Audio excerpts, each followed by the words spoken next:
Are you looking to start your own cleaning company? Or maybe you started your cleaning company, but you just need a support group, some mentorship, some guidance. Hell, a bidding calculator just to help you know if you're pricing the job correctly. Join us at cleanbiznetwork.app. That's www.cleanbiznetwork.app today and get on the right track with your cleaning company. We have everything you could possibly need to get you going in the right direction and see why we've been the leading cleaning business consulting company for the past 5 years and why they call me, AJ Simmons, the cleaning business GOAT. So I can help you just like I've helped and my company has helped thousands of other people start and grow their cleaning companies. Go to the number one source today, www.cleanbiznetwork.app. Thank you. Are you looking to start your own cleaning company? Or maybe you started your cleaning company, but you just need a support group, some mentor. All right, y'all, we here. My bad, y'all. Technical difficulties. What's up, Carolyn? Can you hear me? Yeah, I can hear you good. How's it going? Okay, perfect. Pretty good. How about yourself? It's going good. Going good. Good. All right, let me hit this live button on Instagram. Doing too much. That's the problem. I'm doing way too much. So I was trying to set up with my phone so I can do the little fancy button from my phone again. I'm just not even gonna mess with it no more. So No, you're fine. Can you check, AJ? Can you see? Because I'm on the phone. Could you see if my YouTube is connected? Let me see. Yeah, it looks like it is, but I'll pull it up on the phone though and see. Okay, because I don't know why I don't see it on my channel right now. Let me see. What's up, y'all? Appreciate everybody chiming in today. Welcome. Y'all already know y'all can drop y'all questions as you get in here. Let us know where y'all checking in from as we get ourselves Yes, let us know where you guys are from. Let us know who's going to be at the conference. All right, everybody, today is one of the last days you can get your tickets, so be sure to check out that pinned link that AJ is going to have. Again, we are on the last 3 days of being able to purchase tickets, so be sure to grab them today if you can. Don't wait. We don't want to hear about next event. Make sure you come see us at the end of this month for sure. Yeah, let's get it, y'all. I just put the link in the chat as well, so make sure y'all check in. All right, and then what else I got going on? I feel like I'm just always doing too damn much. I can't even think straight, y'all. But anyway, here we go. All right. All right. I put the link in the description. I see y'all over here on Instagram. Appreciate y'all checking in. That's what I was going to talk about. All right. So we got special guest speakers coming in today at some point as we talk on here. We expecting to hear from Miss Debbie Sardone. For those who don't know, she's been killing it in the residential cleaning space for a long time. And she's one of the GOATs in the industry, so I'm excited to bring her on today, so we can hit her with all of the residential questions that y'all want to answer. Then also, we'll have my guy, Mr. Eric Coffie, y'all, the guy when it comes to government contracting. He is the man. So y'all get ready for a good one today. We probably be on here. I know I'll have to be on here for a good little while, and I got to answer the door. But y'all go ahead and introduce yourselves to the people. Yeah, go ahead. Hey, everybody. You just got here too, girl? Yeah, well, we've been out here for like about 2 minutes. We were having a little bit of technical difficulties. Oh, yeah. But okay, yeah, welcome, everybody. This is the Cleaning Business Mentors Live. We are here today to talk about the Clean Biz Network Conference that's coming up at the end of the month. Actually, this month. My name is Carolyn Arellano. I own a full-service cleaning business based out of New Jersey. I'm currently residing in New York. I'm also the founder of Cleaning Business Mentor.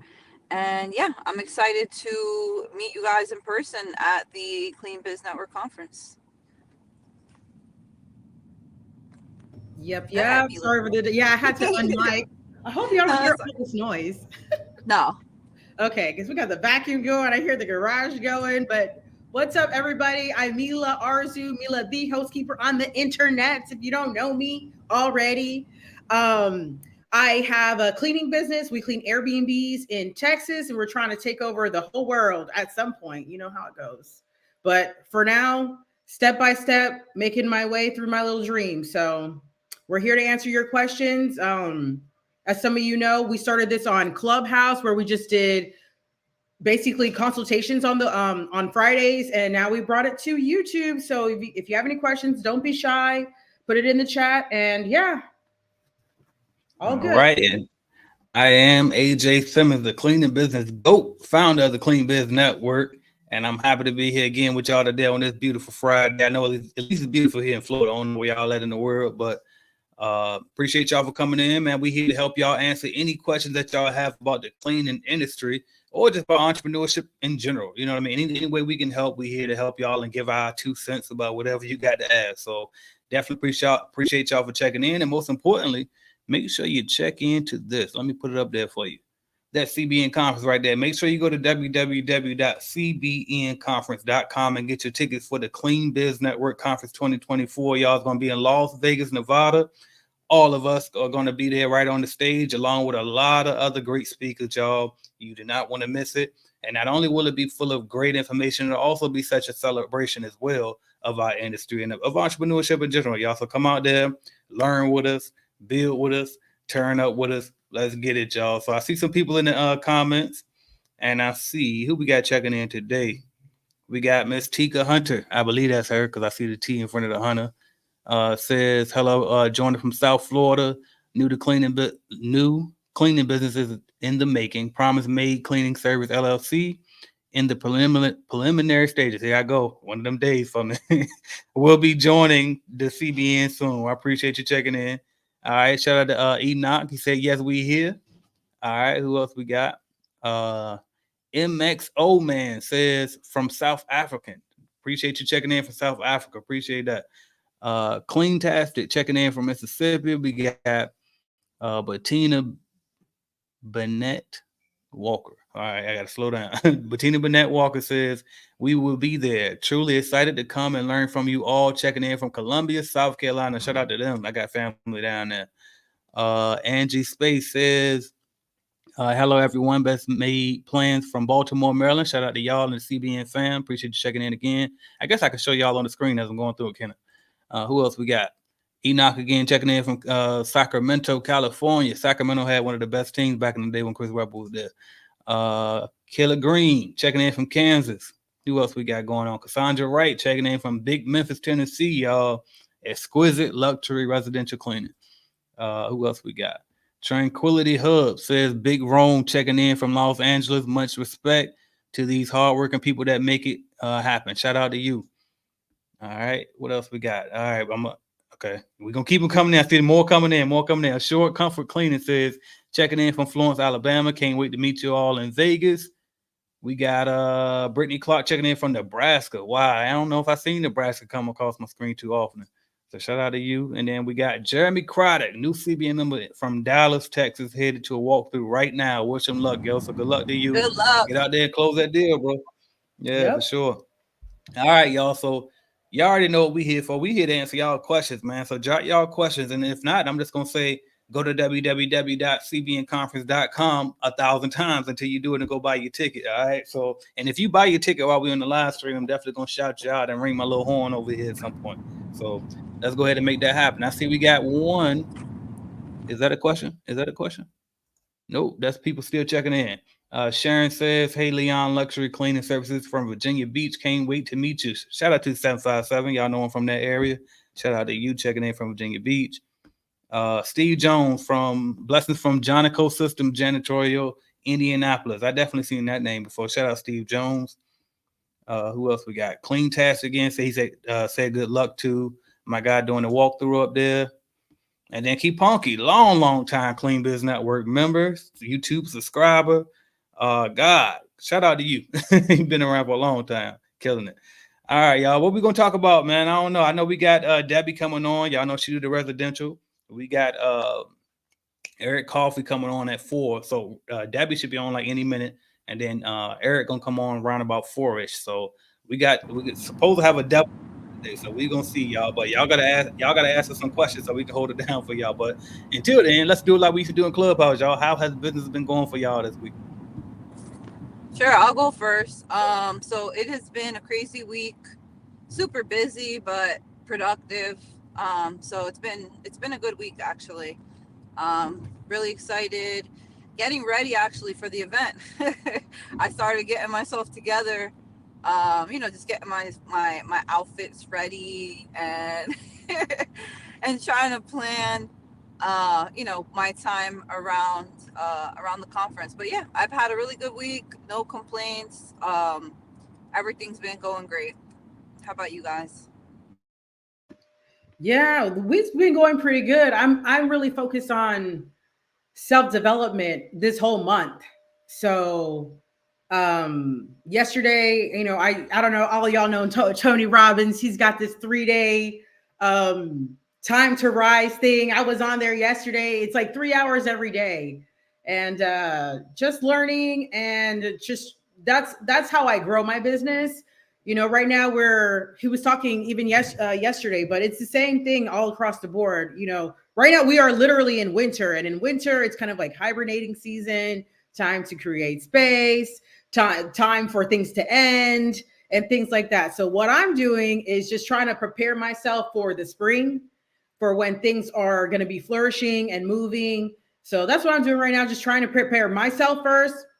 And then I'm also trying to not trying, I'm actually making a new plan for the business, and I hopefully roll it out by March. So just a lot of working on myself and working on the business, and doing some. I don't want to call it planning because it's going to happen, but some planning before launching. Yeah, which that's what's up. So speaking of working on yourself, so I have a therapist, right? I mentioned that not too long ago. And I tell you, I made the hugest mistake. I had a therapy session at 2 o'clock before we came on here.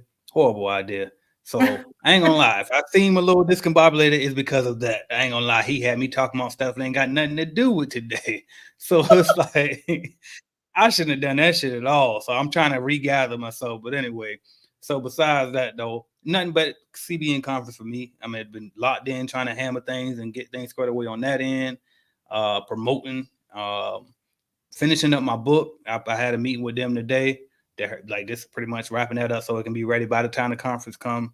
And then calculated clean, working on that as well. I'm one man show when it come to that, so I do all of the coding on that and putting that app together. So any day now, calculated clean will be back out in the app store. So that's kind of where I've been with everything, y'all.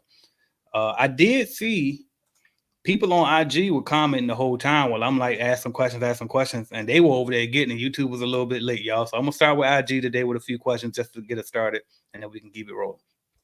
All right, y'all. So shout out to y'all on IG. And by the way, if y'all really want my full attention, go over to YouTube. That they pay me the most, so that's why I like to talk. All right, shout out to Melissa checking in from the clubhouse, where she used to be on there with us. Who else we got up here? Let me see. I got this. Shout out to you. I remember you from my hometown. Shout out Portsmouth. Roberto linked up. Shout out to Roberto checking in. Tyran, appreciate you checking in. Preferred touch cleaning. Everybody checking in. Appreciate y'all. Squeaky clean janitorial. All right, where the questions at? Where we go?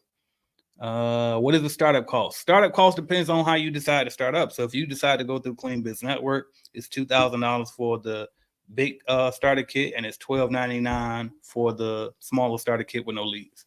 So you can go to www.cleanbiznetwork.app to learn more about that. All right, and that's pretty much it on that side. All right, back cool. So we can go back to YouTube now. And by the way, is my service all right? To say I got poor service over here. Oh, you sound good. It's perfect. I got a YouTube video uploading in the background as we speak, so I'll figure that was throwing it off, but cool. All right, where are we? I saw a question come in. Where is it? This is for Carolyn. Brittany Clark says, for residential cleaning, do you believe the team model or solo cleaner business model is more profitable or more manageable? So, I'll read in it my again. I see you drive. opinion, Okay. no, it's good. Yeah. So, thank you for reading that, though. I would say I wouldn't get into the habit of forming teams, because when you form, I mean, like we work in teams, right? But everybody that we have is extremely reliable. But the issue with having teams is that people start to kind of rely on each other, right? So the same house that somebody could clean, a team of two could clean in 3 hours, a solo cleaner could clean in 3. So unless you plan on having one cleaner clean for more then I would say a 6-hour shift. That's when I start to like to kind of team people up because they might get exhausted or tired. But otherwise, I would say solo cleaning is the best because you can have them, feel more responsible. They're only responsible for themselves. They don't have to wait on somebody if they're running late. They don't have to wait on somebody or pick up any slack if somebody cancels, calls out of work. So I would say, doing the solo cleaner method for sure is for me anyway, in my own opinion and experience, the way to go. How about you, Mila? Because you don't do residential, but you do a lot of Airbnb, and do they work in teams? You were saying exactly what I would say.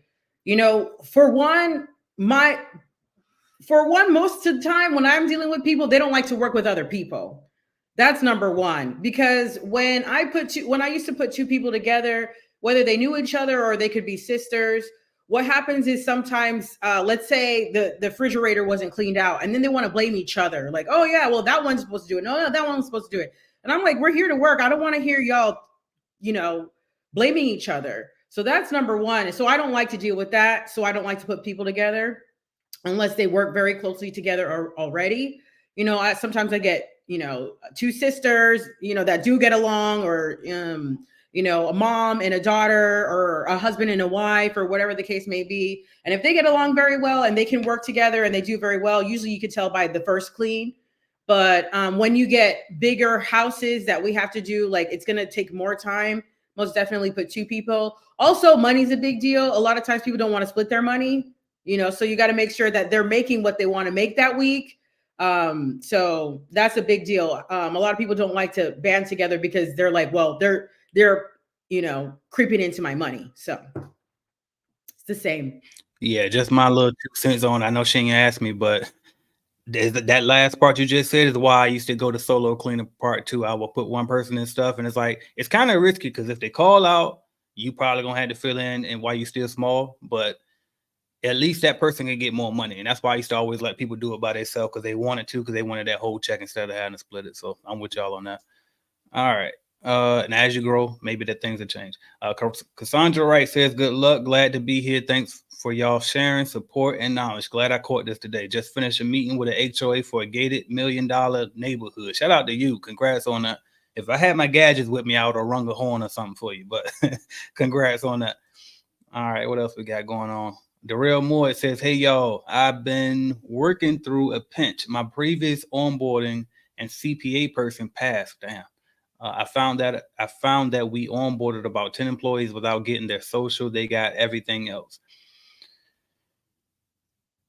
It's going to look bad, but go back and ask them. Yeah. It's going to look bad, but yeah, you're going to have to go. That's fucked up though. But yeah, it happens. Just let them know. And you can make it look like since it's tax time, have them fill out a fresh, what is it? W-4 form of their employees. And what's the other one? W-9 for, that right there you go. No, was it? Yeah, W-9 form for contractors and an I-9 form for employees. So, and have them fill out a fresh one and make it look like it's for tax purposes, right? So you ain't got to look too bad for not getting it in the beginning.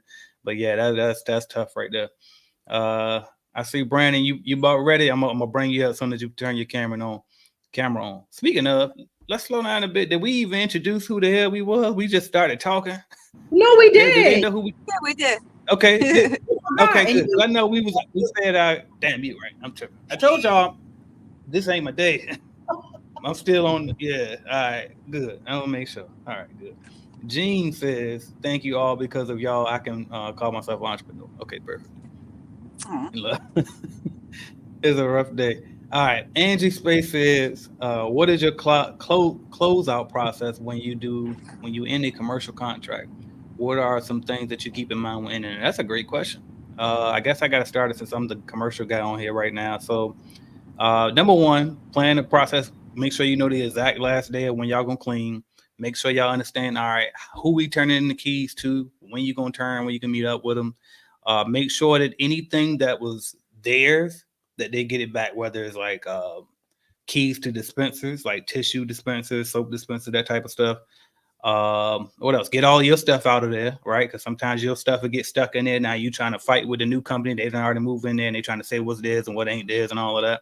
But that's mainly it. Just make sure you got a solid end date. Make sure you invoice them. You know what I mean? And make sure you get that last check before you go. But just, most importantly is the keys, though. Get them keys from your people ASAP before they try to run off with that, and that's a whole nother issue. All right. And make sure you line something else up. They right. Go ahead and get some more contracts. Okay. Where did it go? Darrell, where you at? All right. So now for taxes and payroll, I need their socials for the previous quarters. Most are not with the company. How would y'all handle it? Right. So I kind of spoke on it already. Report the payroll or take the hit. Report it and just have them fill out a new form. You know what I mean? And make it about taxes. Typically, yeah, because employees are typically complicit. So if you tell them you need it, especially for tax shit, they want to get their taxes, they W-2, so they can get their tax return, right? So just go ahead and have them fill out the form again. Mistakes happen. Yeah, and I've been at 1099 for other companies, and they'll be like, "Oh man, it was like last year I worked for them a little bit," and they're like, "Oh, I forgot. That's it. That's cool. Okay, I'll give it to them, and that's it, so they can do their taxes." Yeah. Just go back. Go. And I was gonna say something else on that too. You made me think of something when you said that. It was one more thing on that. What was it? It would be different if you actually got their social security number on some paperwork and you lost it, but y'all never got it. So it's cool. Like at least they don't got to feel all insecure and stuff like, damn, why I gave it to you? Why you need it again? You know what I mean? So you don't look as bad as you probably feel like you might look. Shout out Clean Things Solution checking in and said, salute the whole panel. This thing is lagging today. Hopefully that video will be done soon. But salute the whole panel. Salute to you. I'm about to fund a random person's admission to the conference. I'll let you guys decide who gets it. Happy Friday. Shout out to my guy Marcus Crockett checking in, y'all. What's going on, Marcus? He finna pay for somebody's ticket, y'all. What they gotta do? Tell us what they gotta do. Or he said he's gonna pick a random person. Okay. So, no, he said, I'll let you guys decide who gets it. So, okay. Well, why don't we do this, right? So since he's doing that, we should definitely make it a little bit competitive somehow. Right. Let's think about that. Yeah, we'll think about it. I don't know, whoever asked Debbie the best question, or, I don't know. Right. I'll do it like this. Whoever buy a ticket, Marcus can buy that second one. How about that? Is that not good enough? Oh, I like they like, that. I'm gonna look. Give me the comments. What y'all think in the comments? Buy one, get one free from Marcus. Sure, we should post this on that. Instagram. I'm posting it on Instagram. Yeah, I like that. And you know what? Maybe we should also announce the winner. Maybe not in this live, but we should. Maybe next Monday we'll come back. What do you guys think? And I got a jury duty Monday too. I never had that before, so I don't even know how that's about to work. But anyway, so I don't know what I can do on Monday. We're gonna see in a minute. All right. Get out of that if you want to text me. No shit, bet. I never had. I ain't even know you can get out. I just be oblivious to certain things. I just be focused on growing my business only. But I'll let you put me on game on that. All right, where was we? We said he said one more thing. He said, left my business card at the house. I set a reminder to do it tonight. All right, bet, we got you. So he said he's gonna buy y'all a ticket tonight. But Tina says, how do you vet out subcontractors for commercial cleans? Do you create a manual for them? How do you vet them out? Honestly, so it depends. So if it's like an established company that you subbing out to for like jobs that you don't know how to do, like stripping whites, carpet, specialty jobs like that, then you can kind of vet them out based on their ratings and stuff like that because they're full-fledged companies. But if it's a subcontractor that is really like a inexperienced worker that you're just hiring and you're going to make them a 1099 worker, then you kind of vet them out similar to how you would vet out an employee. You know what I mean? You meet up with them. It's not necessarily a job interview, but you can meet up with them. You know what I mean? And ask them certain questions and see how they respond to those questions. And I mean, look at their, dissimilar. But I'm gonna go ahead and stop right here, y'all, because we got one of our special guests just arrived, the one and the only Mr. Eric Coffie. What's up, Eric? Can you hear us all right? Yeah, what's up, brother? How's it going? Welcome, Can you hear bro. I me? appreciate you for taking the time to come on with us today. Yep. Yeah. No problem. No problem. What's going on, everyone? How's everyone today? Yes, sir. Hey, nice to Doing meet you, great. Eric. Pretty good. Pretty good. Yeah, nice to meet you, Eric. Do you actually so- like coffee? I do not like coffee. I Well, like I tea. figured. I knew that was going to be. I don't like coffee. I don't. You know, I actually only drink coffee really if I'm in an airport, which Probably is just this is always- really weird, right? Yeah. Well, it's I learned a long time ago, coffee suppresses your hunger. So I don't have to eat any hard food. So like if I'm in an airport and I'm trying to get somewhere, so I'll go to Starbucks and I'll get a coffee. So I won't have to like be hungry because time be like moving fast. So if you ever been in Atlanta and you try to like wait for Chick-fil-A at the airport, you ain't getting no Chick-fil-A. Catch your flight. See, she knows. She's laughing because she knows that. Mila knows that. Like, yo, you go to that Atlanta airport, you are not catching your flight. And, right? I was like, why do they love Chick-fil-A so much around here? The same thing. I'm like, what's so special about Chick-fil-A? Right. I don't know. I did see Y'all know I'm a TikTok that Chick-fil-A says they guy, put- so I'm with them. Well, okay, I was gonna say that. See, Carolyn, guys, she like what happened? I can't talk because I'm with AJ. I eat too much damn Chick-fil-A. See? Well, they did say that they've got some ingredients that make you addicted to Chick-fil-A. That's what I saw on TikTok. Exactly. You heard that? Yeah, I saw that too. Yeah, see? So they make y'all addicted to Chick-fil-A. I mean, I like it. Don't get me wrong, but I just don't. I ain't like that. Yeah. So do you guys have where bro, you so at? I tell you what. Go ahead. I'm in Houston. Sorry. I'm in Houston, Texas. Okay. Do y'all have Publix grocery I'm the stores? lead actually, so I'm gonna leave out and I'm gonna come back.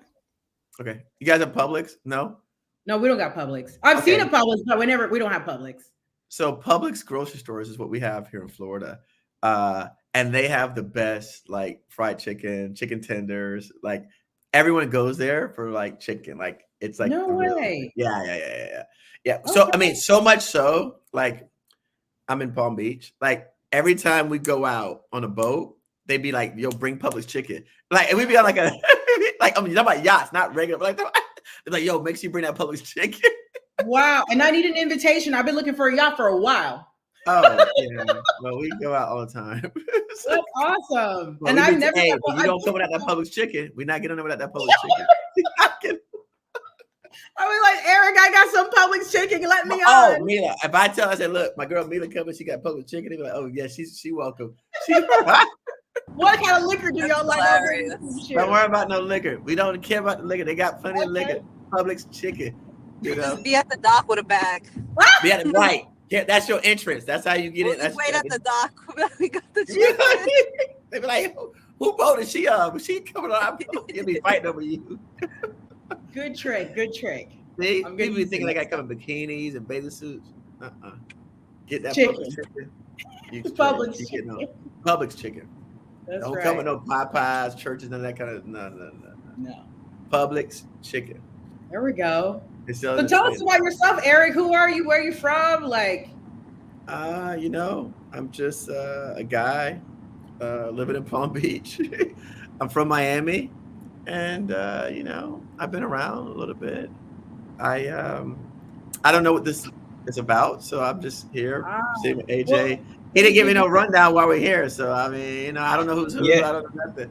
So I'm fly by, and that's how I roll, bro. I just tell you, show up. I believe in you, and I already know if I tell the right people to show up, good things gonna happen. So all we doing for real is we shoot the shit, but we also most importantly we look at the questions that's submitted by the viewers, and we just answer them on the spot, give them free game. And then in the middle of that, we just keep telling them to make sure that you go to www.cbnconference.com so you can make sure you meet us all in person in Las Vegas at the Clean Business Network Conference in February, y'all. And the last day to get tickets is this Sunday, y'all. So, but yeah, that's all we're doing. all right. Cool. So I'll pull up the next question. Yeah, go ahead. So Go for Mila, it. she asked me who I was, so I just wanted to. So I've That's been actually teaching that's where we online. start anyway. That's what is what? Actually, that's where I want to start anyway. My bad. We want to Okay. introduce you and ask you just a few intro questions. So go for it. My bad.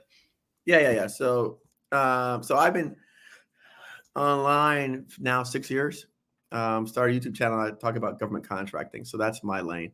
And I've been doing it since 2008 successfully. And so started my podcast 2018. So I've been on YouTube since 2017, podcasting since 2018. So That's how we got cool. here. Yeah, that's my Okay, lane. so you deal with the government contracts. I try to go on there and check it out, and I turn right back around. I said, I'm not looking at this thing. So yeah, you can teach us a lot. That's what I do.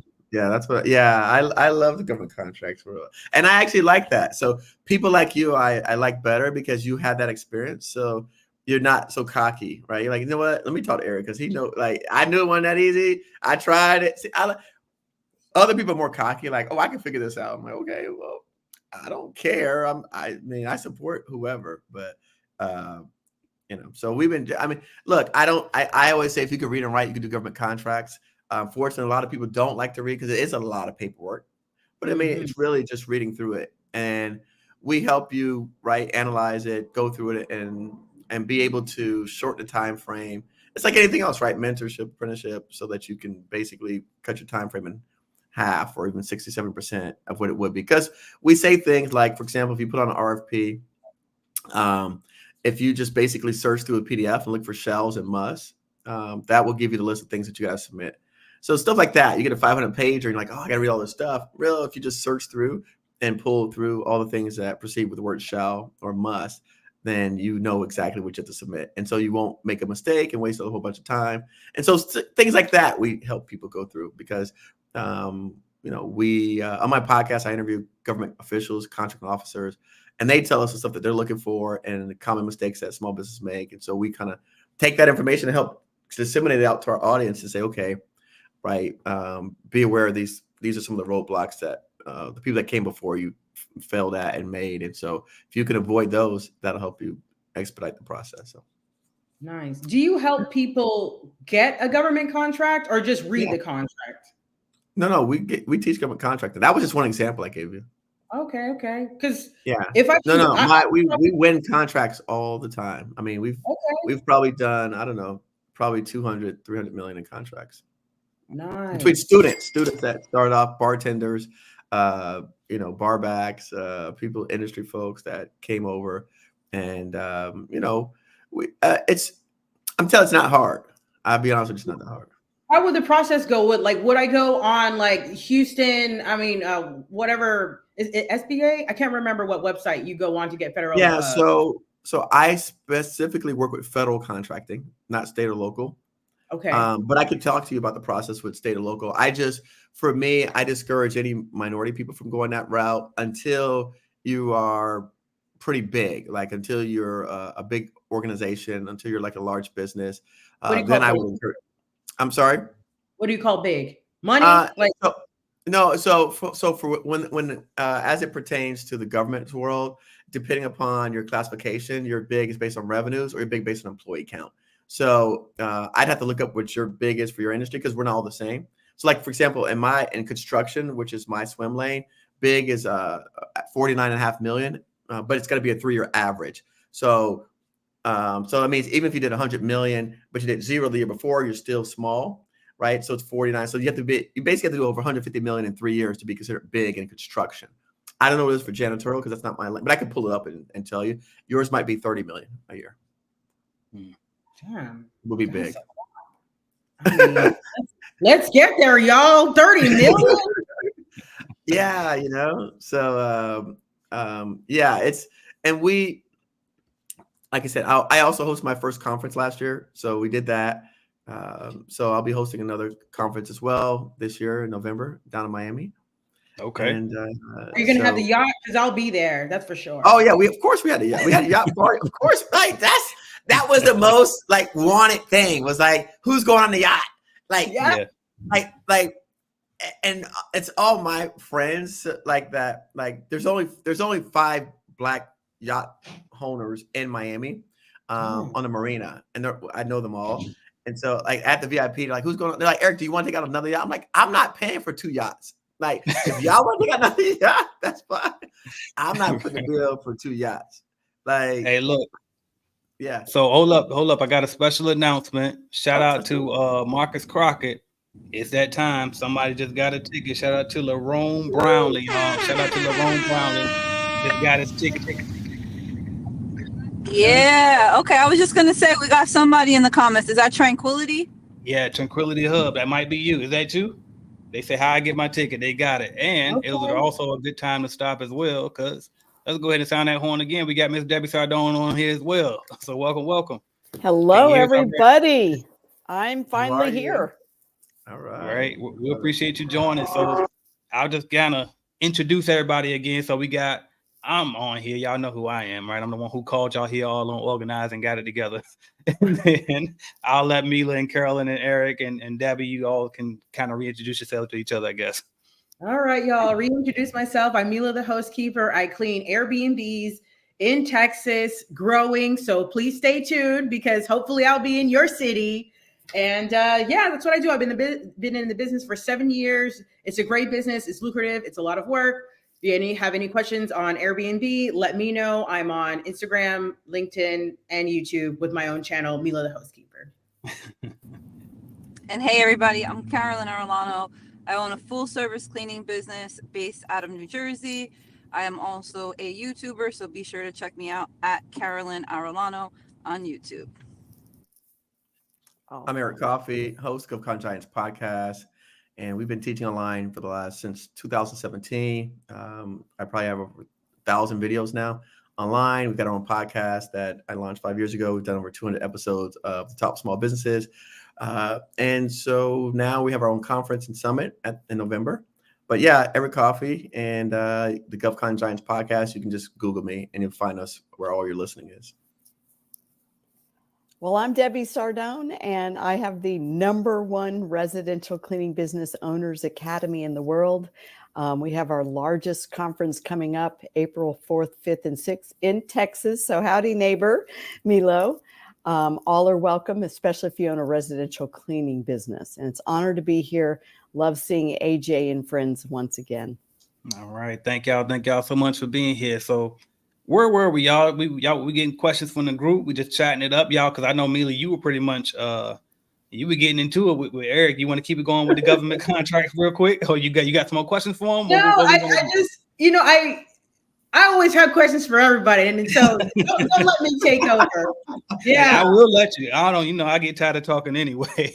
I know that the comment says Publix chicken is amazing. Okay, I know that right in the comments. So there you go. Right. Okay. But, hey, I'm all ears. We can talk. Cool. All right. Well, I'll tell you what. I'll jump in the comments and then we'll kind of go from there. So I guess the next one we have is. They said, okay, that wasn't a question. You just said we need information on the government contracts. All right. I mean, I have a question for the Queen, Miss Debbie. Okay, what you got? Since I knew you were going to be here, Debbie, I was like, okay, I've got to ask her a question. All right. Hit me with it. Yes, because, since I met you the same time I met AJ at the Cleaning and Cocktails conference. And I've noticed that you are really good at keeping a really strong community. How do you do that? What do you do to make sure that you have a strong, your people are like your soldiers? So how does that happen? And Milo, you will have no problem building a strong community, but there's so much in building your tribe, connecting with the people that you serve and the people that you help. And those of us that are consultants, coaches that are trying to help people, get their business out of the toilet, right? And get their business to 7 figures and beyond. They have to feel connected. They have to feel like they belong to something bigger than themselves. And I think, obviously, Milo, you have that magnetic personality. I think that people don't join organizations and people don't really join companies. They follow a leader. So when you demonstrate leadership and when you show that you truly care about them and that you are struggling to help them win and help them succeed, they'll follow you anywhere. So I think just your authenticity and your willingness to connect and show them how much pain you've been through and what you can do to help them goes such a long way. And then being loyal and saying, what else do you have for me? Thank you. Thank you for asking. Question, but I can ask it later. Okay, I'm gonna switch back and forth. I ain't gonna let you get Okay. Debbie too hard, too fast. I'm gonna write it down so I don't forget it. Write it down. Don't forget. So I saw one on Instagram. Shout out to Sniper Cleaning. They said, Eric, are sources sought a good option for contracts? Yeah, absolutely. Source of thought is the best way to market yourself to the government before an opportunity comes out. In fact, the majority of the contracts that we win are from source of thought. So a lot of times, because of the language, it's very confusing because you don't even know what that means. I mean, it means nothing, right? The two words together mean nothing to anyone on here. They actually mean nothing to me either. It's just two words put together, in my opinion. However, what it means from the government standpoint is that they're doing market research to identify companies who have the capabilities of being able to fulfill a potential upcoming project. And so a lot of times what people do, and I saw one person in the comments said that they're going down a rabbit hole in SAM, is because they're looking at things after they've been let, right? So after they've been released publicly. However, people like myself have already engaged with decision makers. We've already engaged with people within the agency.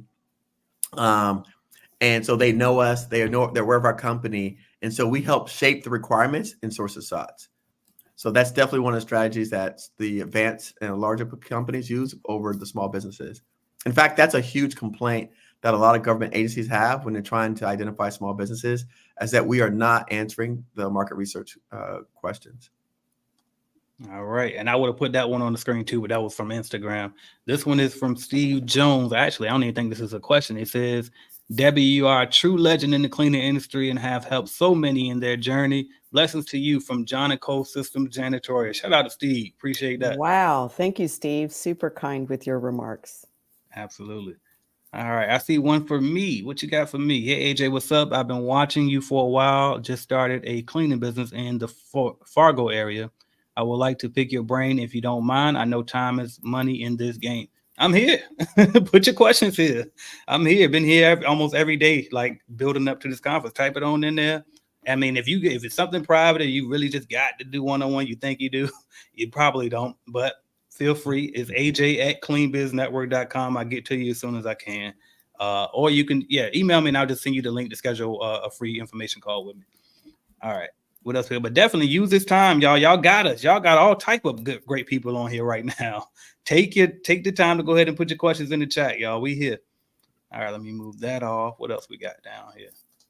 We got Cassandra Wright says, not sure if this was seen to residential cleaners only. Oh, to residential cleaning owners. Okay, not sure. Have you hit enter too early or something? But shout out to all those residential cleaners. So type in the comments if you are a residential cleaner. Right. Good save. Right. Danny says, okay, we need more information on. Okay, we going. Okay. Y'all slow today. Okay. Well, let me see what Instagram got. If not, then I'll let Mila go ahead and ask away for for Miss Debbie and Eric then. What you got, Mila? Yeah, they slow today. Okay, perfect then, because Miss Debbie Sardone. Okay, so when I was at AJ's conference in Florida last year, you were speaking about how much you invested in your company. I think you said you spent $40,000 on like setting up the business. And a lot of us, I'm sure a lot of people have a really hard time investing in ourselves so that we can grow. And then even coming to a conference like the CBN Networks conference, a lot of people don't understand that this is an investment on themselves. Like, what would you say to people who don't really understand that investing in yourself is important? That is a fantastic question. So when I started my business, I actually didn't invest in myself. I just started cleaning houses out of the trunk of my car because we needed money. It wasn't until I saw how much potential I was sitting on and I couldn't figure out how to make it work. And that's when I invested in some consultants, which way back in the day, this was just unbelievable fees. It was $40,000 to hire this company out of Chicago, Illinois. So I knew I was sitting on a gold mine and I just couldn't figure it all out. And I didn't have the money. I maxed out my credit cards and borrowed money, blah, blah, blah. But I invested $40,000 in these consultants. And 9 months later, I hit a goal that I've been trying to hit for many, many years. 9 months later, I hit $1 million. And so when I look back on that, even though that was a lot of money, it's like, well, people drop $40,000, $50,000, $60,000 to go to college. And oftentimes they don't even graduate. They spend all that money.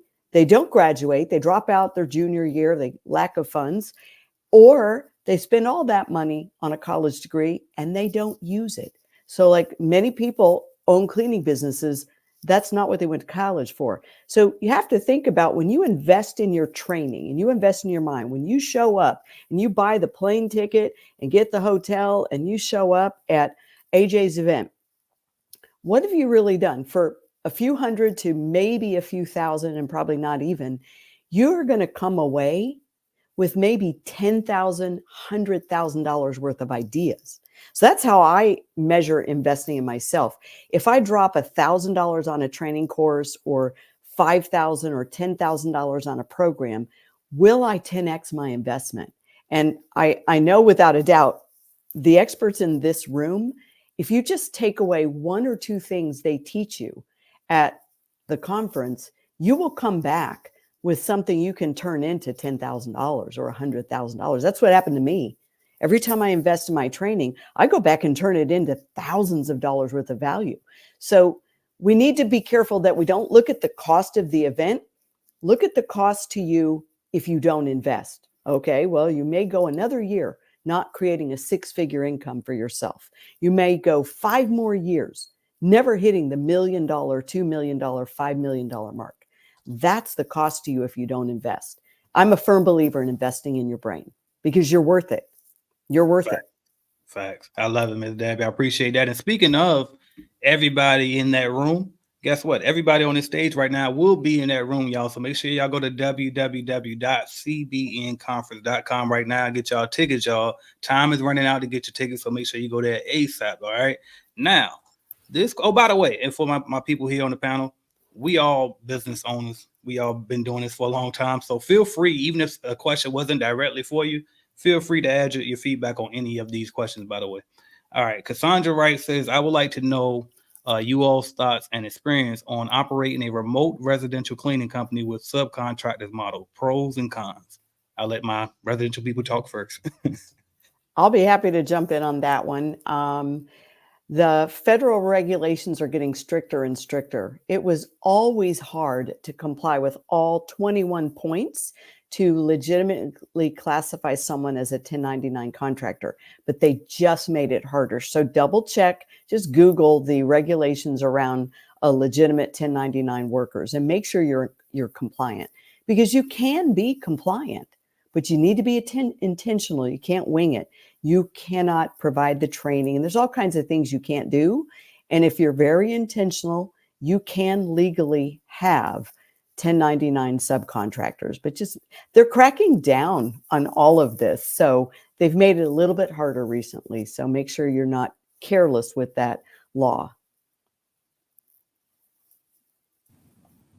Yeah, just to piggyback off of what Debbie said, I agree.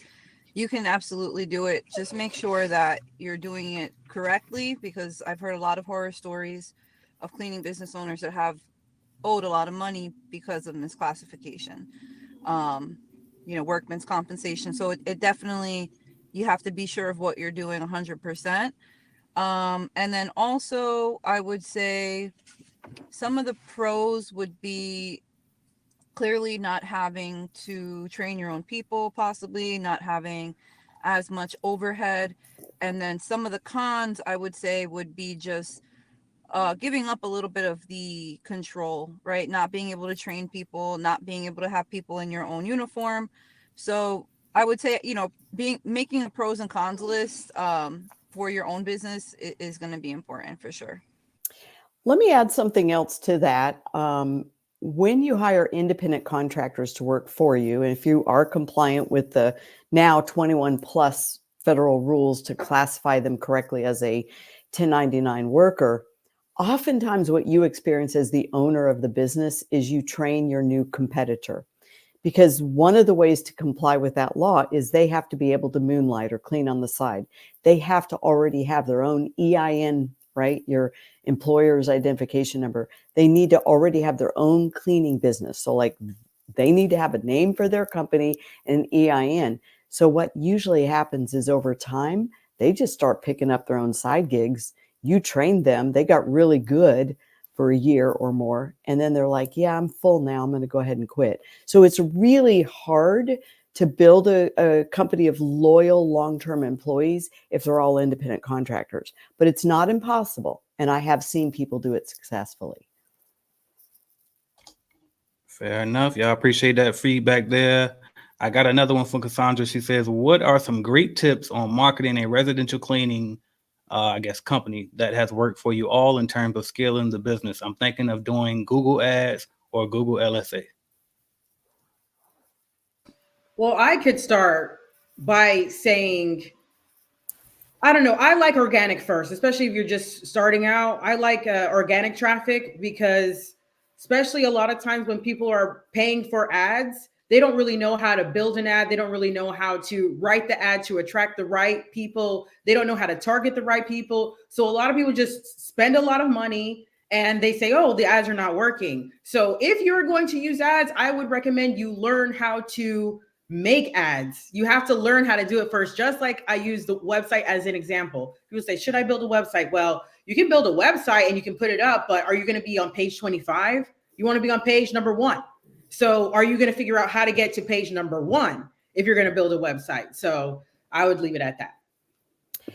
And I'd like to add, Cassandra, that the first, and I agree with what Milo said, the first step is to do what you can do yourself. That's the first step, right? And do everything you've done so far to attract clients, do more of it rather than just reach out for new things. So if you've been posting on Facebook to get clients, just do more of it. Post every day instead of once a week, or, and find different groups to post in. So the first step in upping your marketing game is do more of what you've already done that works really well. And then make sure you're collecting emails of every person that reaches out to you, whether they sign on or not, and build an email campaign. That's almost free. Most software is going to have a small fee. So email those prospects, reach out to the ones that got away. They might be ready for service, and then branch out gradually. Add things that have proven to work. Of course, I love Google Ads, but I'm not an expert at Google Ads, so I got to hire a Google Ads expert. Facebook is still a great place to find clients. You can sign up with those third-party referral sites like Home Advisor and Thumbtack and all those. You can, but you have to work those leads aggressively or you'll waste a ton of money. And old-fashioned door hangers, they still work. They still work. So the neighborhoods that already use your service, people in that neighborhood, 5 rounds every time you clean one of your clients. 5 rounds every time. Love it. Hey, y'all, just real quick for those who are joining us, I see the numbers going up just a bit. So welcome, y'all. Appreciate y'all for tuning in. We have experts on here. We got experts every day, but today we got people different than what I'm always talking about. We got some government contract specialists here. We got more residential experts here. So definitely residential cleaners. So make sure that you get your questions on while you got us, y'all, because if you don't get us now, guess what? You just gonna have to wait to Vegas, which is nothing wrong waiting to Vegas. We can't wait to see you there. But if you can get your question answered now, why not go ahead and get it answered now, y'all? So, but make sure you definitely visit www.cbnconference.com. Get your tickets ASAP, y'all. All right, here we go. Next question is from Tranquility Hub. Says, when first starting out, roughly how much should I possibly pay a field inspector, and can they be paid as a 1099 contractor? All right, I'll jump on this one first. So when you're first starting out, honestly, you probably gonna be your own field inspector. So to be honest with you, now as you grow though, I'm not sure if you're in Clean Business Network or not, but at the very end of the course, in the starter course, I have a video called The System, and I show you how I completely 100% systemize my business on an extremely limited budget, and I'm talking about extremely limited. So check that out if you are in CBN, but if not, I'll give you like a shoestring method right here. So here we go. Just pay them like this is what I used to do. Now I'm a little bit old, I'm about to age myself, but what I used to do back in my day is I would pay them $10 per building because it didn't take them more than 1 hour to inspect the building. And back then, $10 an hour was good. So I would just say, bam, I'm gonna give you $10 a building to go inspect it. You should be out of there 15 minutes to 30 minutes. So you technically making $20 an hour. And I sold them on it, you know what I mean? But it made sense enough so people agreed to do it. And then I would also give them an allowance for washing rags because they used to wash the rags as well. And then that was pretty much how I did. So that's one quick method that you can use. I don't know if anybody else wanted to chime in on that as well. All right. Well, we keep it rolling. Fun with God says Detroit in the house. Hey, I'm a novice with no experience, but I know cleaners from my job at the casino. Could I hire 2 cleaners without telling my insurance company or Uncle Sam? Could you? I mean, yeah, I guess you could. I don't know how smart it is or not. I mean, I'm not an attorney, so I don't know. And then I'm not a CPA either, but I'll say, let me see, what can I give you on that? Insurance without telling your insurance, without telling Uncle Sam. I don't think it's a good idea. That's all I'm gonna say. I'll leave it there. What y'all got on that? All I'm gonna say is I don't want any problems for Uncle Sam. I don't want him looking for me. I don't want him to even know that I exist. I do that part by the book. So. and here's the thing: you don't save enough money to have the pain and the worry and the fear and the risk. It's just not enough of a savings. So you might as well just do it above board so you can sleep at night. You don't have to worry that somebody's will report you. It's not that expensive to be compliant. I agree. And I'll say this too. Shout out to the host of the Clean Biz Network Conference 2024, Tenacity Clean Team, Miss Katrina Johnson. All right, yeah, man, shout out y'all over there. Miss Tamika. Stop it out for y'all. $100 super chat. We don't get those. I don't think we ever got $100 super chat on my channel. So shout out to you for that. Nice. See, the big dog bring out the big money, apparently. All right, here we go. What else we got? Make sure y'all check out this link right here that my guy, Mr. Eric Coffie, pasted in the chat. If you're interested in government contracting, he is the guy to go to, the GOAT of government contracting. All right. James Lewis says, and I'm gonna go backwards and I'm gonna go up. Sorry, y'all. All right, so repost your question if I miss you. James Lewis says, how to find subcontractors for government contracts. I'm in the process of bidding and keep hitting a dead end searching for subcontractors on Google. What you got for us, Eric? So the question, it says how to find subcontractors. I'm not sure if they miswrote it because it could read either, because it sounds like to me he's got contracts and is looking for people to work.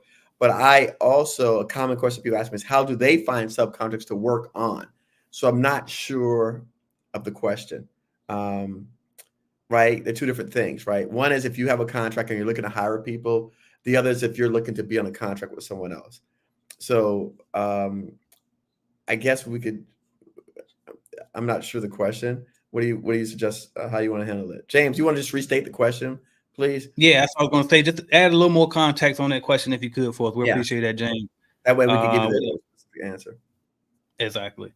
Cassandra says, okay, got my notification for my son's basketball practice. I'm like, what's going on? All right. Makes sense about Google Ads. Website is developed with the CS. Okay, but you're welcome. All right. Well, I'm trying to get you the questions, y'all. I'm not trying to be rude, just trying to get you the questions before we wrap up. Darrell says this room is going to blow up. Thanks, y'all. Fire. Also, Eric, can you share your conference info in the chat? I think that's what he just did. That's the one you just posted. Correct. That's what you just posted. Perfect. What else we got? Angie says, how do you trust going into a stranger's home cleaning? I like that question. How do you trust going to a stranger's home cleaning? And is a walkthrough required for residential? That's another good question. And I get a lot of residential requests, but turn them down because I'm not comfortable going to a stranger's home. What y'all residential people got on that? Oh, I've got a good story for you, Ann. I have a good story for you. So when I first started my business, and we're talking several decades ago, I went knocking on doors with a business card to try to win clients in a really nice high-end neighborhood. I mean, there was no internet back then. So I'm just knocking on doors, letting people know I clean houses if you need help. And a gentleman answered the door and I gave him my card and I said, I clean houses if you would like weekly or biweekly service. And he said, well, come on in and give me a quote. And I just looked at him and said, well, I'm not comfortable going into a stranger's home. And he looked at me and he said, well, then how are you going to clean my house? And I remember thinking, okay, I'm in a really nice neighborhood. He didn't come to me. I came to him. I said, well, you have a good point there. And he opened the door and I went and I gave him an estimate. He was an attorney. And I just remember how funny the whole situation was. And I cleaned for him for quite a while. And the truth of the matter is I picked that neighborhood because it was safe. It's high end. If I got a phone call from a stranger who said, I have an empty house I'd like for you to clean, it's some way across town in some scary part of town that you or I wouldn't drive into, then I probably would say, no, I'm sorry, I don't do move out cleans outside of my zip code or whatever. So you want to cherry pick the areas that you want to work in, and you can decline zip codes and just say, oh, I'm sorry, I don't service that part of town. And it's not because I'm a snob, it's because I service this part of town, whatever this part is for you. So know your area, but don't say yes to a job that you're going to go and be vulnerable in, like a move out clean in a bad area where some third party hired you. Don't put yourself at risk, but go to the good neighborhoods and put the door hangers out there. You know, just to piggyback on that, Ms. Debbie, the other day in Wednesday in the Clean Biz Network private call, somebody said something similar. They said that they want to target homes at least 3,000 square feet or bigger, and they're hoping that it'll help them get in desirable neighborhoods. And I felt like that was a good strategy. What do you think on that? Sounds like a line with what you just said. Pick good neighborhoods. I mean, nobody wants to work in an unsafe area. You're not going to go to an unsafe area for any reason whatsoever. Nowadays, we have Zillow, we have Google Maps. We know where we're going. And you can just simply tell people over the phone, oh, I'm so sorry, I don't have that many openings. I'm only able to serve, and then name your zip code. So you need to be in charge of where you go. And that's the best part of being the owner, is we can say no to anything we're not comfortable with, and don't hesitate to say no. Absolutely. Did you want to jump in there, Carol? Oh, there you go. Somebody, I figured one of y'all was going to jump in. Yeah, I was going to say, when I first started my business, it felt uncomfortable just the thought of walking into somebody's house, but also I needed money. So what I did was I went on Thumbtack, and I knew I wanted to do Airbnbs, but I knew I had to feel comfortable getting in the car, packing my cleaning stuff, driving to somebody's house, and like anticipating like being around other people or being in somebody's home, or even knowing how to navigate the home while I get in there to clean. So I just did it. I went on Thumbtack. Somebody needed residential clean, and I did it. And I did it a couple times to feel comfortable. Also, it's good to do it yourself, just so when you have your cleaners, you can guide them too, whenever they have these kind of fears as well. 100%. Let me just add one more thing for Cassandra, because it's probably a very small business, so you can be very, very choosy about who you select. When somebody calls you, you should do an interview. It doesn't have to sound like an interrogation. It just needs to sound like a professional interview where you're saying, how many square feet, they tell you a part of town. You're like, okay, I like that part of town. How many square feet, how many bedrooms, how many bathrooms, how many pets, how many people live in the home, right? And then you can use your discretion. If it sounds like a man and he lives alone and you're nervous, you can just simply say, well, let me keep you in mind. I don't have any openings right now. You can. Or if he or she says, yep, there's my wife, my kids, my 2 kids, my cat and my dog, then you're probably going to feel pretty comfortable. And I know in the early days of my business, when I did estimates at night, because that's when people were home from work, I would have my husband sit out in the car. You could even have mace in your purse if you have to, but you're going to safe neighborhoods. But I would have him sit out in the car while I was doing estimates when I was new at this. And I made sure I went into homes where it was a family. And in most cases, people who are hiring people to clean their home, they're just hardworking people that just don't have time to clean on the weekends, but don't take risks. Yeah, I was just about to say, if somebody's hiring a cleaning company, especially for recurring services, you're probably in good shape. Like, that's a luxury service. So, yeah. You know what I mean? I just want to throw that out there. Did you still have something, Carolyn?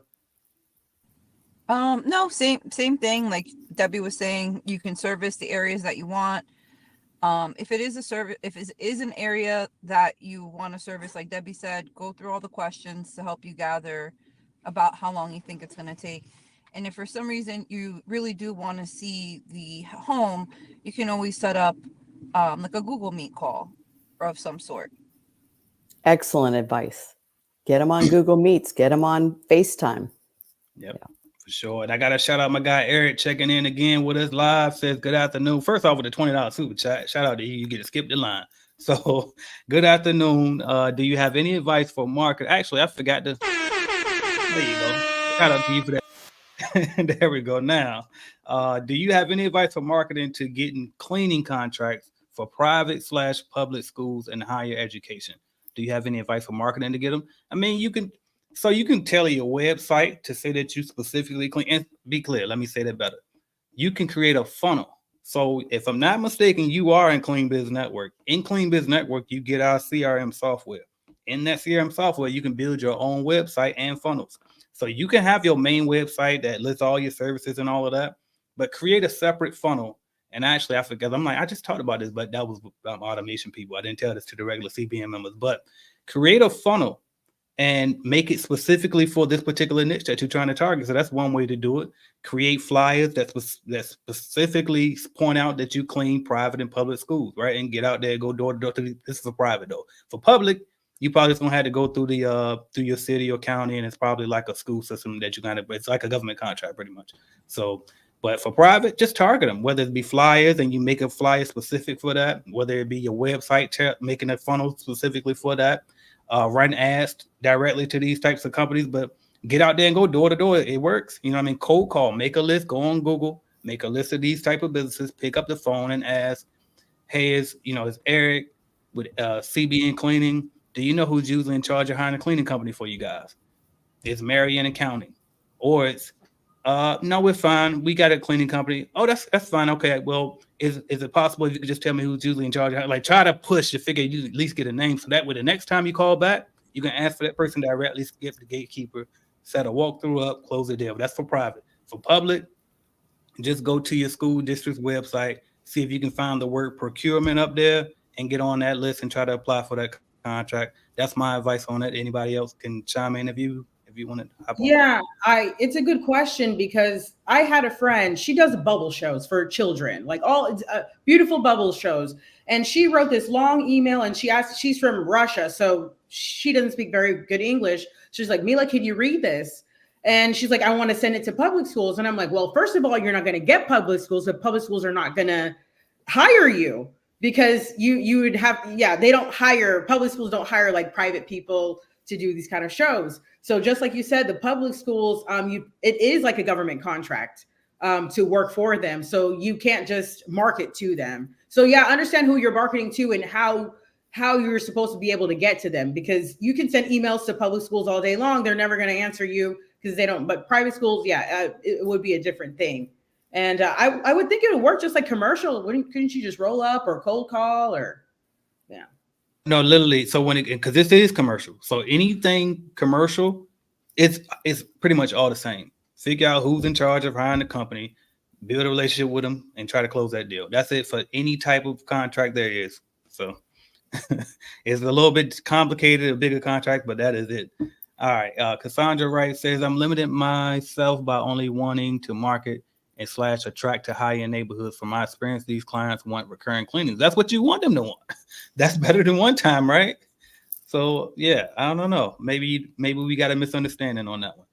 All right, next one. I'm gonna watch out for you, Cassandra, too, because you getting all your questions answered. I don't know how I'm accidentally picking you the most. All right, Danny says, does any one of you have a direct contact for Thumbtack? Wow, okay. I've been trying to for months to get account reactivated, and the steps provided are nothing. I don't have a direct contact to him. I'm sorry.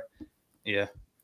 So keep searching, I guess. All right. James Lewis says, I'm going after solicitations and using the middleman strategy. I think this might be an Eric Coffie question. Middleman strategy, and I'm currently in the process of searching for a sub to take on the work, but can't seem to locate subs using Google.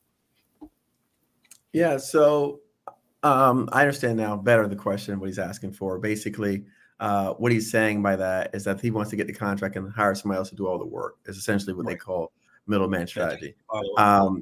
And the challenge that you're having while by looking for subs in that way is the people don't know you. And so you got to keep in mind that when you're asking people to provide prices and estimates for you, they're spending their time and energy, and that costs them money. So typically those people are not going to respond to you if they don't know you, because they could be sending you estimates and never get any feedback. So one of the things that I tell people to do if you want to find good subs is I would actually visit some of the sites that you're looking to pursue. So if there's a military base, I like to go to site visits and actually meet contractors on site in person. And so then they get to see my face, they get to know who I am. And so then it makes it much more palatable when you call them up and ask them to give you a price on something that, may take them 5 hours to come up with that price, right? And so that's $500 or whatever, the value of their time at. So I've always found my subs, it's easier to meet them in person at site visits. So that's one of the ways that we've encouraged people to do it. But then again, going back to what they say, meeting people at conferences and other events, there's a whole bunch of events that are where people that are in the same industries attend related as it relates to government contracting. I'm attending 15 events this year, piggybacking on what Miss Debbie talked about earlier. I've been investing in myself, and I always tell all my people. So we are particularly attending 15 events. That's on my schedule, right? With my whole team. So we're flying 5 people, put them all up. We're exhibiting at 10 of these events. We're holding receptions. So we're going to spend a couple $100,000 a year in just attending events because we see it as a great investment and all of the, not just getting a message out about what we do, but also finding partner organizations to work with, such as what you're asking of. And so as a result of that, I can tell you, I found people wanting to help me whose companies, again, government contracting is a lot different than residential. So the numbers are bigger. So I don't want to say the numbers because I don't want people to think any crazy stuff, but we just find really good, strong partners that are very high level companies that do big revenue dollars. But we met them in person. We went to reception together. And so I saw something recently that says, if you spend 3 hours with someone, they know you enough to trust you with giving you their money. I like that. That's a good way to put that. I like that because you're right. Actually, if you think about in the past when you decide to spend with somebody, if you get to know somebody, I part with somebody quick because you know what I mean? You feel like you could fill them out during that time. And Carolyn just left, but I wanted to let her get her flowers, but she just missed it. But they were just saying how she has a great video about the mailers. So for those who were asking about marketing your residential cleaning company, make sure you check that out as well. All right, James Lewis, did I get that? I got that one.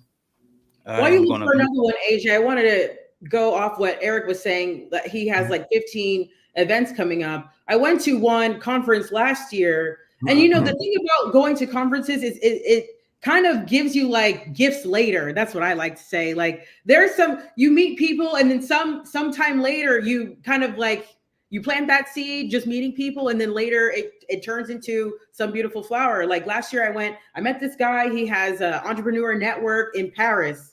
And I was like, oh, that's cool. He's like, I would love for you to one day to speak. And I was like, I've been there one time. I can't wait to go back. Well, I saw a cheap ticket a couple of months ago, bought my ticket to Paris. I let them know I'm on my way to Paris. And he's like, can you pitch for us? Can you speak for 20 minutes to us? And I'm like, oh my gosh, I feel like a celebrity. So now, I'm going to let all these entrepreneurs in Paris know what I do. Who knows who I'm going to meet there? And who I could have a housekeeper in Paris. Mila, you're an international speaker now. That needs to be added to your credentials. Not only are you a successful entrepreneur, you are an international speaker. And the best part is that whole dadgum trip is a write-off. That's right. A business write-off. Yeah, I told my husband, I got to write off my whole trip. Let me go find my nice Airbnb. Yeah, that's a fact. All right. Hey, now I see there's some people at the 418 and 424 mark that we missed. Just FYI. 418 and 4. I don't know. Look, if you can see it from my screen, I can't find it, but I'm gonna go up. I'm gonna go ahead and grab this one right quick since I'm here. Quasier Bab, shout out to him, CBN member. He asked the best way to acquire Class A buildings as commercial contracts providing common area services. So same way I just said earlier. So figure out who's in charge, build a relationship, and do it. Now with these type of buildings, you talk about the skyscraper buildings. They typically, if I'm not mistaken, they'll probably have a vendors list. So if you go on figure out whoever the property manager is, go to their website, look and see if you can figure out how to get on their vendors list and then I used to just call down. So call down there, see how you can get on the vendors list, and then that'll help you get in that direction. All right, I'm gonna go up. Eric said I'm jipping people. Oh, they do got the time up there. My bad. They do got the time on the comments. Right All before right, the man. one that said strangers, Darrell Moyd had a question. I thought that was a good one. Now, like they're disappearing on me though. Yeah, I see one question. Can I click on it? No, it doesn't work for me. Yeah, I can't click on it either. Oh, there it goes. Yeah, it should work for you. Yeah. I think it's a good question. What are some ways to prepare for conferences? What are some areas we should consider when preparing to meet up with you guys next month? I think it's a great question. Yeah. So I answered it last one of them days we was doing one of these lives. So basically my 2 cents is prepare ahead of time, right? You see these people right here, you know who's going to be there. We got an itinerary out. It is tentative right now. I still got to talk to Eric on the side. I'm hoping he can open now. Whoops. But but you're going to see who's there though. You know what I mean? So you know who's going to be there. So make your plan and figure out, okay, I know Debbie's going to be there. I'm going to do my best to have these questions ready for her. So if I catch her on the side, I'm going to try to hurry up and get these 2 quick questions out on her. You know, I know Eric's here.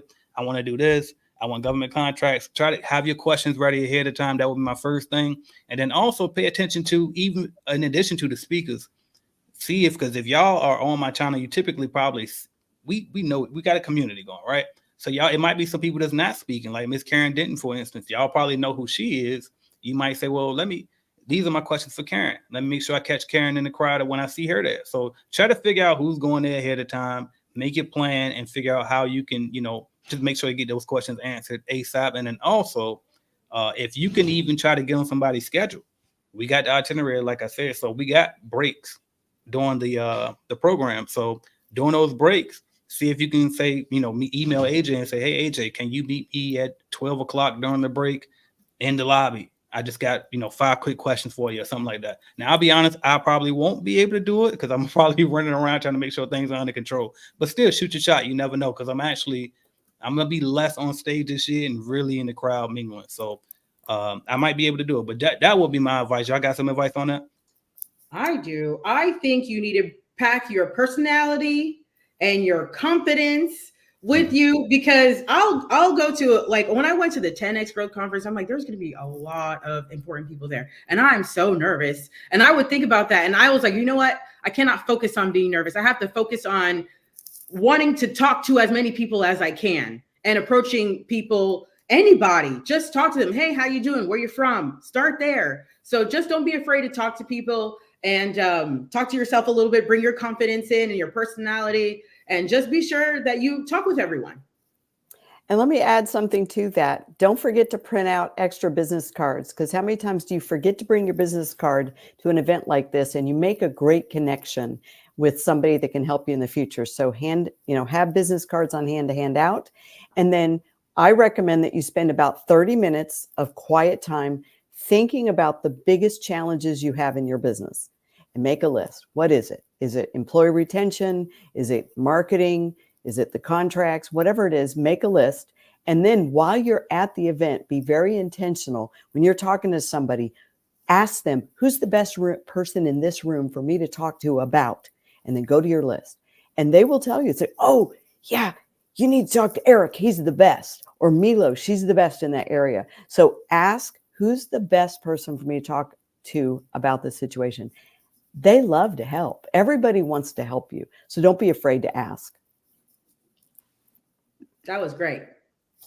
Thank you. Yep. All right. What else we got going on here? I cannot find those questions, Eric. If you see them, if it's possible for you to read it. You guys, okay, 424. There we go. I thought you said 14 earlier. Okay, but no, 24. All right. No. 24. Where's 24? Right there. Bam. All right, Eric. You touched on the black veil to Fed. Okay. You touched on the black veil to Fed and local contract, and how do you recommend navigating this? It sucks finding out you lost a bid before you even had a shot, despite seeing the RFP. That's a great one. Yeah, exactly. No, I think a lot of times what happens. So again, one of the things I like to clarify is I speak to federal contracting. Um, in terms of the local contracting, typically, they do have a sealed bid, and you can go to the bid and you can see it open up. So that doesn't happen so much in the local contracting space, but in the federal contracting space, right? That's where oftentimes something will it will come out and it will already be given to someone else. And so going back to the original question that we brought up at the source of saw, that's why the government actually encourages industry professionals to reach out to them to talk about opportunities regarding contracts prior to releasing the RFP. We just do not take advantage of that, right? And it says in there exactly how to do it. It says what they're looking for. They have industry events, they have outreach events. And so they're asking for us to engage with them. Their job is to engage with any professionals, such as ourselves, to make recommendations of how to shape the requirement. For example, things like, hey, we're considering making this contract the Northeast region of the United States, but we want to make it from Maine to DC. Is that reasonable? And you can say, no, that's not that's not reasonable. Maine to, what small business can cover, 22 states or whatever it is. So, more reasonable might be Maine to Connecticut, or right. And then break it up. And then you have the Northeast, and then the South Northeast, something like that. So oftentimes what I see is that the novice person comes in and just wants to bid what's being publicly put out there available. And they've had no engagement. They have no idea of the requirements. They have no idea of the customer's challenges or roadblocks. And so we do the opposite. We get to know the client. We get to know the customer. We get to know the challenges. And so when they're putting something out, in fact, I have something right now that because we have a relationship with the contracting officer, he's already sent us the scope of work before the RFP came out. So I have it now in my hand, which is perfectly legal, because until anything comes out, they can send it out to industry to provide feedback. So now I've got the scope of work before the RFP is out. I get a chance to see what's involved, get my people together, right? And then I can also say to him, hey, look, I think this requirement is a little bit unreasonable, right? Or maybe let's say, Mila, let's say let's just, I'll give you guys an example of how we can shape the requirements. So let's say it's a janitorial requirement, right? Since this is what we're talking about. But I said that part of the requirement is that we've got to clean around a wall. And so I say, well, maybe this should be a person with a construction license might do better, because we've got to do some repairs to this wall, which again, you could do if you knock a hole in it or something like that. So I may add in there that the requirement ensures that someone has a contractor's license. So I would kick all of you guys out from eligibility from that opportunity before it even came out. And so those are things that people do to eliminate the competition, because they're finding out, getting to the customer ahead of time, figuring out what his pain points are, and then solving for that, and then helping them also write solutions that make sense. Oh, so it sounds like the government sector isn't that much different than the private sector. You're going to have to do some selling. You're going to have to, get to know people and build some relationships. That's what it sounds like to me. Oh, that's you totally have to build relationships. There we go. Okay, yeah. I like it. Because we always think, just the RFP approach is just, they're going to pick the lowest number and that's it. But it's a lot more to it, apparently. So appreciate that. Okay. Now what else we got? Tony Floyd talk about Mila. Why you looking like that? She probably reading y'all day. I know I have to watch my facial expressions. I have a lot of them, but there's nothing. I'm just reading. All right. Cope says, do y'all? By the way, y'all, we got 5 minutes, so I'll tell you what. I'm feeling generous as well. So I guarantee if somebody, we got 4 minutes now. Somebody get a ticket before the 4-minute mark is up at 5 o'clock when we end. I'll go ahead and throw a free one in for you as well. So that's 2 people getting 2 free tickets there. I'm taking my notes, y'all. We ain't gonna forget you. So if somebody get one before the end of the live and at 5 o'clock Eastern time, I'll go ahead and throw another one in for y'all. So let's get it. Go to www.cbnconference.com. All of us will be there on that stage, providing the value just like we've done today, y'all. All right. Cope says, do y'all know of know of an Acorn similar platform for business investment. I've turned up my marketing and created incentives for cold callers, but looking to have my money make money. I'll let y'all jump in last time. I remember last time you asked that question, I said my 2 cents on it. Y'all got anything on that? All right, I'll go in. So my advice on this is, me personally, I just don't feel like I'm rich enough to do all that yet. Like I know all about stocks. I can do long-term investing. I'm not a trader, but I definitely know how to do long-term investing, and I'm pretty good at it. But honestly, if you don't know what you're doing, just go with a safe bet like S&P 500, sometimes the ETF that follows the market for the most part. But me personally, I just like to reinvest in me. I trust me more than anything else. Like, all of these businesses on the market are just companies anyway, and we can't control them. We don't own enough of stock to even have a big enough voting share to make a difference. So me personally, at this stage that I'm in, where I'm not even balling like that, I'm just putting it back into me, re-upping. I can make way more putting, a few $1,000s into ads on my business or into leads for my business than I can, trying to get 10% at the end of the year from fucking Apple. You know what I mean? So that's just my approach on it. I think that if your business is working, stick with it. Get richer first before you worry about that. That's my honest opinion. But I just try to give you what you asked for. So, but that's really what I do, me personally. AG, let me add one more thing for Cope. When your business grows and it begins to get big enough and you start, you have to move into an office and you now are paying rent for either a warehouse or an office, that's the time to think about, could I buy my own building or could I buy my own office? And if you can, rather than do what I did all these years, pour hundreds of thousands of dollars into rent. Yes. If you can buy your building, that's almost always a win-win, because you're going to pay $4,000 or $5,000 a month in rent anyway. You can probably buy a building and own it 20 years from today. So that would be an area to invest in. But I agree with AJ, just invest in your intellectual training and you'll make a fortune. I love it. All right, y'all. Let's see if we get a couple more in here. And I'm still waiting to see who's going to get that ticket before we get off. We got 2 minutes. Adam says, any tips to obtain a good bid proposal for a dialysis facility? Any tips to obtain a good bid proposal for that? All right. Servicing 6 times a week, 10,000 square feet. We would love. Oh, basically, you're asking me how much would we charge?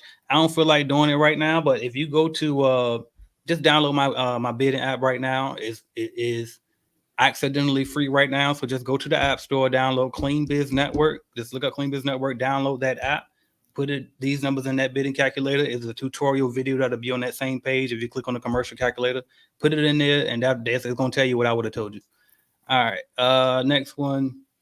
Cassandra, made booking software service. Do you find it best so that potential clients can book instantly with a price, or do the quotes set up a walkthrough first when wanting to scale your business? That's a good question, I guess. Yeah, it's like, so basically she's asking, should you do instant booking on the site and they can pay up front, or should you just have it so that you can book the walkthrough, or something like that? So I'll speak to that. There are a lot of instant booking software out there, but at the end of the day, if you're in the residential cleaning industry, people usually want to talk to you before they'll book. So a lot of times that booking feature, they'll go so far to get a quote and you'll have their contact information, but most people will abandon before actually signing up, putting in their credit card, picking a date. So the reality of it is, it doesn't generally work the way we wish it would, that people would just click and give us money while we're sleeping. But take those leads that come through, even though they abandon the booking process, take those leads seriously. Get that cell phone, call them up, call them again, text them, hey, just checking, I saw you filled out a lead form, and follow up with them, because people who have people come into their home tend to buy from a conversation and not so much from a link. Facts. All right, y'all, you know what just happened? I interviewed somebody earlier today. His name was Andrew Faison. And guess what he just did, y'all? He just bought a CBN conference ticket, y'all. So he's going to be the one to get that extra free ticket, y'all. So shout out to Andrew. He also killed his interview earlier today. See you in Vegas, Andrew. You and your +1. I'm sure you probably bring the wife, because I know you're a family man like myself. All right, y'all. And that is 5 o'clock. It was something on that point, though. What was the last thing we were just talking about? Because I thought of something that, both. That's what I was going to tell you. Just real quick, both, by the way.